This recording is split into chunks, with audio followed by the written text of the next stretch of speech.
YouTube. What is up? James, MTG Biggie here, and I wanted to get out a video fairly quickly talking about the banned and restricted announcement that came out Monday, July 2nd of 2018, for those watching this in the future. What I wanted to talk about, obviously, no changes in standard. Chain Whirler didn't get banned. I think it's fine. No changes in modern. Stoneforge did not get unbanned. And for those of you who speculated and put a lot of money into that card, let this be a lesson. I wouldn't speculate on unbannings too hard. I would speculate more on new cards or cards you feel are going to have a big impact. There's too much uncertain to put a lot of money into the fact that maybe someday they unban a card. Legacy is what we're here for, though. The big format change that came to Legacy was Deathrite Shaman and Gitaxian Probe are now banned, meaning the Grixis Delver deck, the 4-color check pile, Leovold, whatever you want to call it, deck, the two best decks of the format, are now effectively either 100% different or just gone. I think in the case of check pile, it's just gone. There's nothing to replace Deathrite Shaman that allows that deck to function on the greedy mana base that it functioned on and do the degenerate things it tried to do.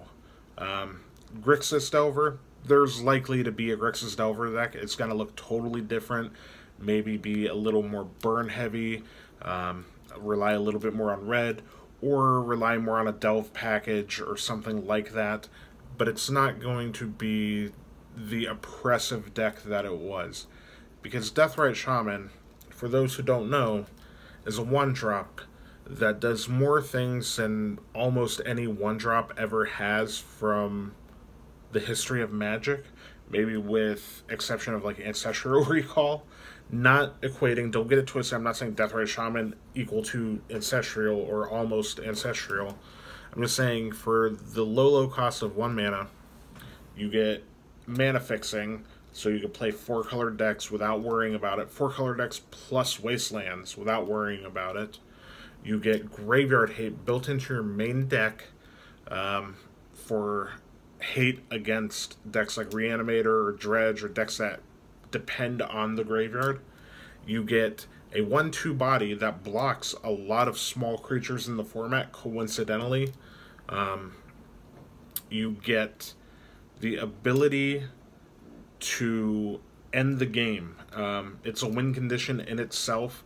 It can take the game over by kind of allowing you to ramp into much more powerful threats than your opponent quicker, and then once they deal with all of that that's going on, it's left over to just win the game by draining your opponent two life at a time, just because. And it allows them to also stay in games a lot longer than they would typically because of the coincidental life game that they have just for playing this 1-drop. So I'm kind of glad that it's gone. Where it affects me is I was preparing for a tournament where I was planning on playing Grixis Delver because just one time I wanted to say, you know what, forget it. I'm just going to play the best deck in the format and see what happens. So I've been putting in some time practicing with the deck. I was lucky to be able to borrow a lot of the pieces from my buddy Shaman, who recently started picking up dual lands and stuff like that. And I had been kind of anticipating playing this 2K team event with Grixis Delver instead of my usual Death and Taxes, which I will get to in a minute. I want to talk a lot about Death and Taxes, so I apologize ahead of time if you're not into it, but it's all a part of this discussion. The next card, Gitaxian Probe, is another absurdly powerful card that allows you to do a lot of things for very little investment. It costs no mana at all, basically ever. 2 life is an absurdly low investment to be able to put this card in any deck that might want it, and a lot of decks wanted this thing. It's 2 mana, it gives you, or 2 life, no mana, gives you all the information you could possibly need about your opponent's hand, so it takes out all the guesswork for combo decks. like Storm, whether it be the Epic Storm or Ad Nauseam Tendrils. Decks like Sneak and Show, they get to see if the coast is clear before they play something like Show and Tell. So they get to see if their opponent has anything that either stops what they're doing or is more effective against them when they play Show and Tell. Even in the Grixis Delver deck, it comboed very well with Young Pyromancer and Cabal Therapy to just create this giant value package built into this deck full of value packages. It's insane how much value this deck already has going on without this card, and this just allowed it to do much more. So, Gitaxian Probe is one of those cards, if you've been around the last couple years, you've seen it get banned in Modern recently. It got restricted in Vintage. If a card is too good for Vintage to allow you to play 4 of them, it's probably pretty close to too powerful for Legacy, with exception of Brainstorm. I get the whole Brainstorm thing. Brainstorm's fine. I don't think it's a problem, but another topic. Where that left me as a dude that was preparing to play with Grixis Delver in this tournament is I had to come up with another option, just like many people going forward. We have to come up with other options to play in Legacy events going forward, and the format itself, there's some uncertainty, but there's also a lot of like general default things that are going to happen that we can all kind of extrapolate and assume will happen. One of which is my fallback plan, which is usually my main plan, is to play Death and Taxes. I have access to play a few other decks, but Death and Taxes is the deck that I know best in the format. I know how to pilot it well. I know how to navigate each matchup with some amount of know-how and intelligence and experience that I feel will reward me in the long run. And it's a deck that I have all the cards to. I don't have to scramble to pick up anything. I don't have to borrow anything. I just have the deck ready to go, and all of the possible pieces that go in and out of the deck at any given time in any given meta. That is one option, and that's where I'm leaning, and I'm probably pretty close to like 90% locking it in. My other options are Rug Delver, which, for those who know about Legacy, know that that once was the Delver deck of choice, and now with Deathrite Shaman gone, a lot of the players who were on Grixis Delver are going to default to playing Rug Delver. Rug Delver is a completely different deck, but it's a very good deck in a format that allows it to be a good deck. What that means is it doesn't suffer playing against Deathrite Shaman now like the rest of the decks did, and it just defaults to kind of the most playable version of the deck that we already know about right now. It's a very powerful deck. It's a very good deck, but it's a deck that I don't have that many reps with. So I could spend the next week and a half prepping with it and playing as many games as possible, but I'm not going to get as good with that deck as I am with Death and Taxes in that short of time. The other options are a number of other decks. I could play Miracles. I could put together a like blue-white Stoneblade deck or something along those lines, maybe Esper. But I'm just comfortable and I'm in my wheelhouse when I play Death and Taxes. That being said, with the change in this format and Grixis and 4-color Leovold gone, Death and Taxes really is put into a good spot. A part of what the problem was is Deathrite Shaman was so good against Death and Taxes because one of your main game plans with Death and Taxes is leveraging Wasteland against your opponent. And Deathrite Shaman is kind of like Honey Badger. Deathrite Shaman don't give a shit about Wasteland. Wastelanding them only puts you back on mana and fuels their Deathrite Shaman. So if I play a Wasteland, take out their Underground Sea, but they already resolved the Deathrite Shaman and they have an active Deathrite, well, now they just have the mana from the lands I just put in the graveyard, and they have a creature in play, and I have one less mana to do with what I would normally do to cast my own spells in that case. So Deathrite made Wasteland a very worse card, not a bad card, but much worse card than it was. Also, it allowed the two best decks to play the card Kolaghan's Command in some number, and Kolaghan's Command is really, really, really good against Death and Taxes, particularly Stoneforge Mystic and Equipment, but also, like, the side effect of it just being able to blow up your Aether Vial, plus whatever you Aether Vial in one card, to make you discard randomly sometimes, or to bring back a creature of theirs that they lost in combat. So it just did so much for so little again. And so the fact that the two best decks that were playing that card are not going to be major players for at least the next few weeks or months is a good thing for Death and Taxes. Additionally, we also just gained some tools. There's a new card from M19 that's a 2-drop, 2/1 flyer, and you can sacrifice it to exile a graveyard. That is very main deckable graveyard hate for us, which is great. And then Brightling from Battle Bond. If you haven't yet and you play Death and Taxes, play Brightling in your deck. It's amazing. I'm convinced it is a staple of the deck. It is at least a 2 to 3 of in the 75 right now, and that number could go up soon. That card is incredible in Death and Taxes. It's super hard to deal with for control decks. It's a real clock. It carries equipment very well, and it allows Death and Taxes to have life gain built in without Umezawa's Jite, and that's actually a pretty important thing, because the margins with which we win aren't very wide. We're not blowing out our opponents where we're at 20 and they're dead very often. You know, there's often grindy games where we're at, 6, 8, 10 life, and we have to grind our opponent down to 0 from a similar life total. So Brightling having that lifelink ability gives us that reach that I feel is important for the deck. So all that said, Death and Taxes I think is going to be in a great spot. Additionally, there are some other decks that are coming up that Death and Taxes I think has a good matchup against. Rug Delver is generally a pretty good matchup for us. Oftentimes in like the 60 to 70% win rate for Death and Taxes.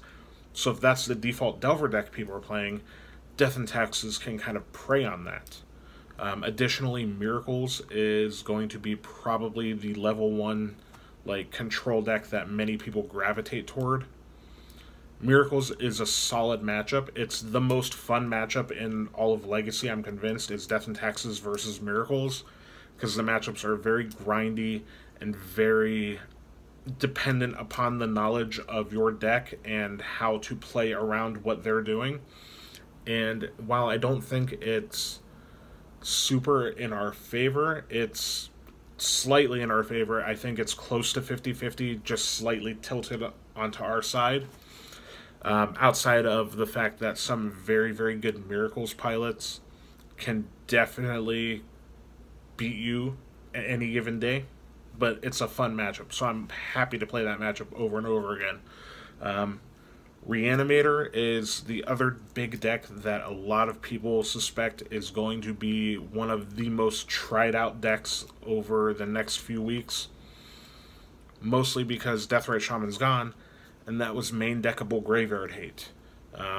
The fact that now most of the decks in Legacy don't have a main deck way to handle a graveyard is very good for Reanimator. However, Death and Taxes just got a 2-drop that's main deckable that can eat out a graveyard up before they can combo, hopefully, in many cases.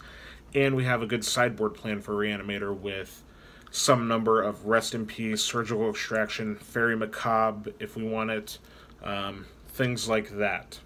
In addition to Containment Priest, and Aethersworn Canonist is even good against the Black-Red Reanimator deck. So there's a lot of different tools that we have for that matchup just already.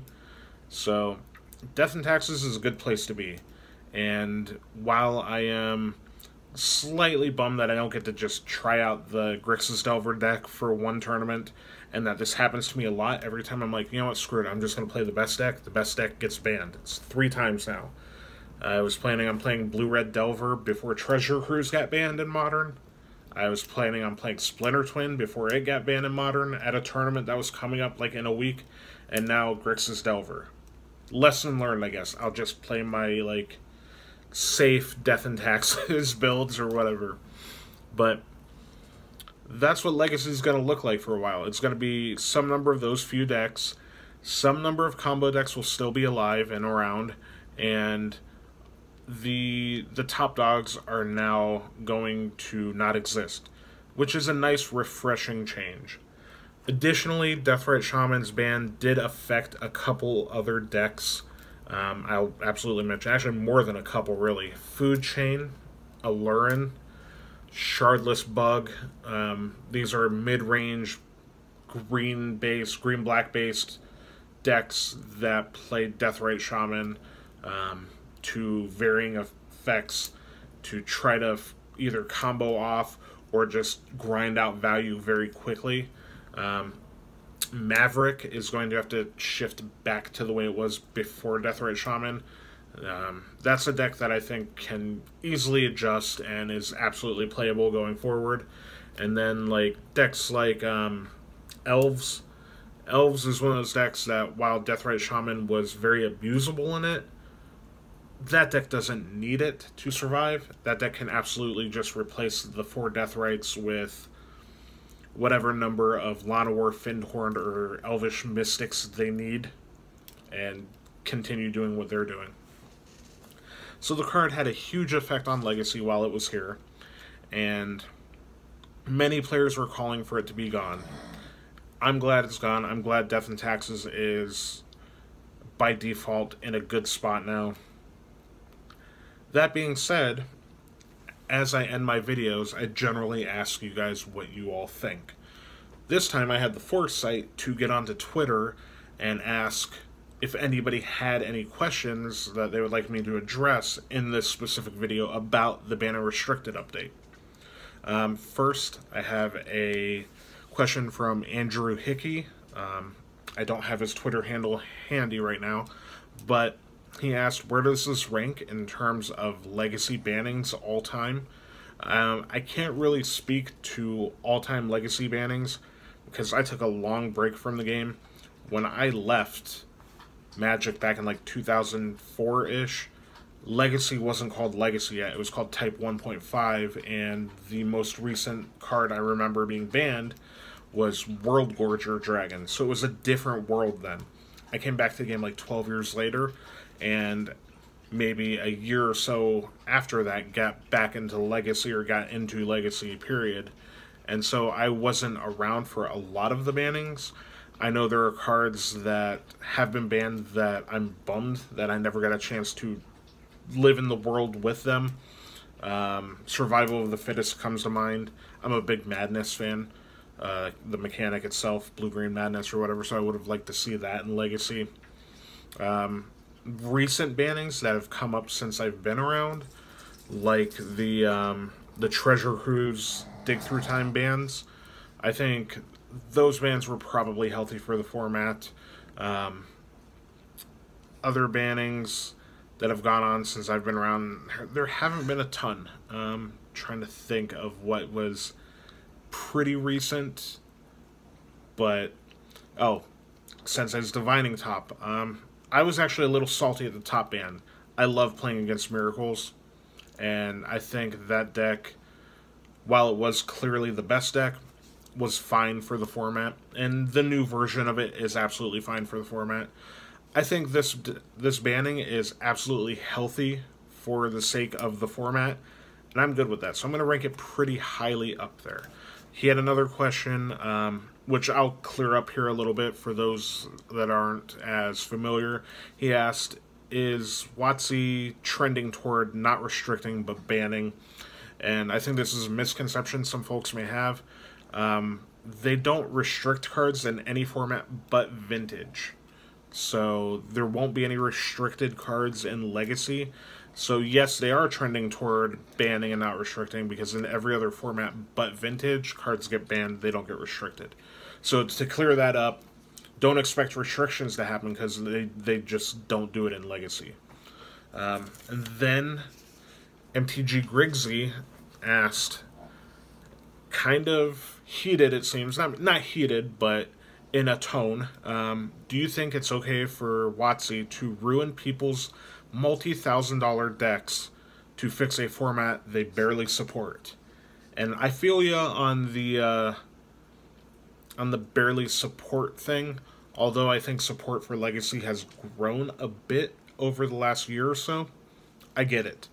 And the answer to that is yes. I think it's okay for WotC to ban cards from decks that cost thousands of dollars if it's for the health of the format, and that's why they're doing it. There's no reason to otherwise. Deathrite Shaman was an absurd card, and it was a card that did too much for too little and needed to go. I understand that people are going to be upset when that card is part of their favorite deck or the deck they've invested the most money in or whatever the case may be. But on the real, like, banning a $4 card that came out a few years back and a common that came out, you know, a while ago that has been notoriously bad for formats is fine, because the thousands of dollars you've invested in that deck aren't in those two cards. If they decided to ban Underground Sea randomly, I get it. Be pissed. You invested the money in Underground Sea. Yeah, sure. That's not fair. But the other cards in that deck are 100% going to be playable going forward in Legacy. Your dual lands are not going to be unplayable now that you can't play Grixis. Your Underground Seas and Volcanics are going to be fine. Your True Name Nemesis, your Delver of Secrets, your Fetch lands, your Thoughtseizes, your Cabal Therapies, your Young Pyromancers, the entire rest of the deck is going to be playable. There's going to be a version of Grixis Delver playable. The same deck itself will be playable and probably pretty good, but just not as incredibly powerful and able to play the most greedy way possible with its mana. So I think it's fine for these sorts of bans. If Wizards of the Coast decides that dual lands are not fair game in Legacy one day and they ban them, and it really costs people thousands of dollars, I get it. I mean, after the Sensei's Divining Top ban, Tundra didn't really take a nosedive, and Miracle survived. It took a little while for it to find its footing, but it's here now, and it's still a good deck. It's not the same deck it was, but it's certainly a deck that people that played with Sensei's Divining Top get to play with now. So I think it's fine. I think it's more egregious in a format like Modern, where people invest in decks and a banning makes that deck really unplayable and the pieces kind of fall apart, at least for a while, like Birthing Pod. Twin is another one. Since Twin got banned, like, cards, like blue-red decks in the format just weren't relevant for a while. Blue Moon isn't a good deck. I love the deck. I've played it a lot because I like blue-red controlled tempo-based decks, but it wasn't a good deck, so it was barely playable for a while, and it's more bothersome when you have a deck full of like $20 to $30 cards, maybe some in the 50s, 60s, 80s, whatever, and they ban a piece of a deck and now it's unplayable. Like if they decided to ban the Tron lands one day, or to ban something like something silly like Expedition Map or maybe Sylvan Scrying to try to nerf Tron, and it just made Tron unplayable, but people invested in Karns, that's a problem more so than if they ban Deathrite Shaman and now people are stuck with these pesky, useless duels that they'll never get to play elsewhere. So that's a long-winded way of saying, yes, I think it's fine they ban a card from your multi-$1,000 deck, because the cards in your multi-$1,000 deck are totally playable elsewhere in other ways. Like I said, I was going to play Grixis Delver. An option for me was to just switch to Rug Delver. I could just take those volcanic islands, grab a couple tropical islands, put them in a deck and go. Generally, if you're playing Legacy and you're investing in Underground Sea and Volcanic Island, you're likely going to invest in tropical islands. Like, that's not something that many Legacy players don't do. And if you really wanted to, you could pivot and trade your Underground Seas for tropical islands and just play another deck. So your deck's not going to lose value. Your cards aren't going to be devalued. You can absolutely still play Legacy with these bannings. I think it's absurd to, like, be that mad at Wizards for trying to fix a format or improve a format and banning like a $4 and a $1 card to do it, and like play any other deck in the format. That's all there is to it. Like, I get the default back to Death and Taxes, and that's fine. My buddy Sean just bought the Deathrites and all that stuff for the deck, and they banned it seriously like 5 days after he bought the Deathrites. Not a big deal, because he knows that he'll get use out of his Force of Wills and dual lands and all that. So, there's that. I appreciate the questions, though, for sure. I'm going to try to do this more often if I have the foresight. We are running pretty long here, so I'm going to wrap it up. I just wanted to have a discussion and a little bit longer form sort of thing, because Legacy is a format that means a lot to me in Magic. It's my favorite way to play the game, outside of maybe Cube. And it's a huge shakeup. This is, for my money, a bigger shakeup than the top ban.